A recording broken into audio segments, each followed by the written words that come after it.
TikTok Kato episode 6. Today I want to talk about stretching and why it's important. Stretching is important because you want to work out pain and injury free. Stretching is important because you want to increase blood flow and circulation. Stretching is important because you want to send more oxygen to the brain, which allows for a clear mind. Stretching loosens muscles and tendons that allow for muscle fatigue. Stretching increases recovery time. That allows you to get back in the gym faster, quicker, hit more weights, build more muscle, lose more weight. Stretching increases mobility. That's what stretching is really about, just mobilizing your body. Now, what's the best way to reap all these benefits that you speak of, Kato? Well, first and foremost, I'd say the easiest way to fix all your mobility issues are to take one yoga class a week. One yoga class a week, all of your mobility problems, issues, whatever, solved, done. If you don't have time to take one yoga class a week, I suggest breaking your body into segments. If you're starting with your lower body, the three biggest problem areas are usually the hips, the hip flexors, and the hamstrings. For the upper body, you're dealing with your thoracic spine and your lats. Thoracic spine is your mid to upper back. Now, there are many different kinds of stretches. There's static stretching, dynamic stretching,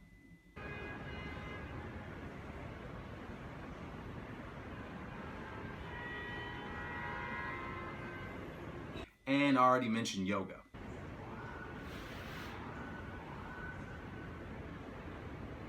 If I were to quickly summarize each of these, I'd say that static is exactly what it sounds like. It's still. Dynamic stretching is movement stretching. Myofascial stretching releases tightness by applying pressure. And yoga is just yoga, the promised land. So now that you know the importance of stretching, you can check out the video that I attached to this channel. It's just about a 5-minute video of me doing all the stretches I do every day before and after I work out. So now, stay tuned for the nutrition info portion of TikTok Kato. Now I want to talk about macros or macronutrients. And then I want to break them down, tell you what they are, and then I want to show you how to break down one of those annoying labels on the back of a food box. So first, what is a macronutrient? Macronutrient is protein, fat, carbohydrate, or alcohol. Now, what do these things have in common? They all yield calories.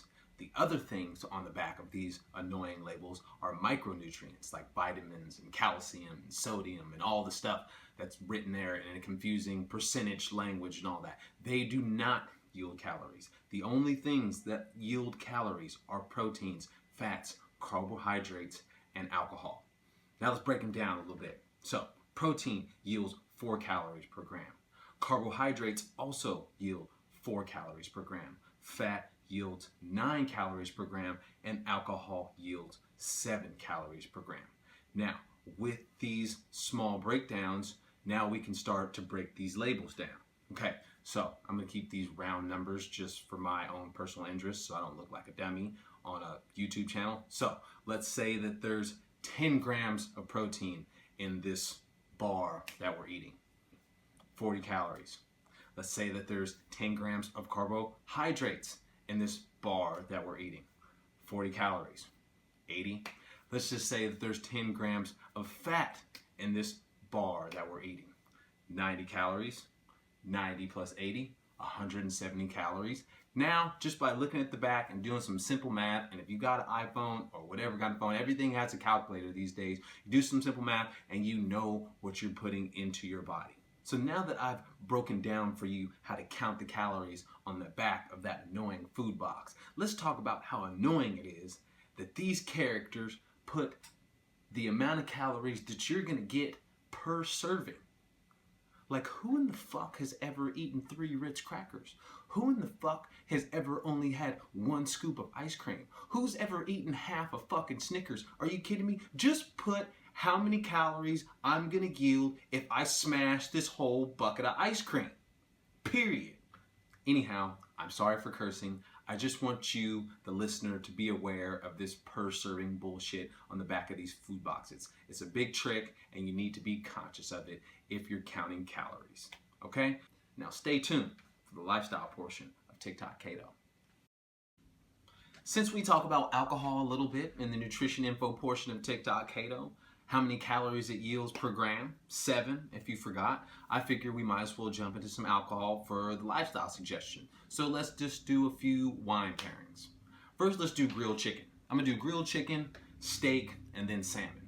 Grilled chicken, I say when you're out to dinner with your girl or your date, or even your homeboys, and you want to sound wine educated, if you're having grilled chicken with vegetables, the best pairing would be a Zinfandel. Why?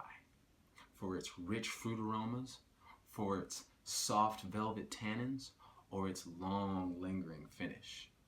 Zinfandel for your grilled chicken and vegetables. Now for the steak. I think you ought to choose a Washington or California Cabernet for its sweet, smoky flavors it gets from the barrels that goes so well with charred meat. Now, salmon being a rich, oily fish usually goes well with a full-bodied, oak-aged Chardonnay, white Burgundy, or Pinot Noir.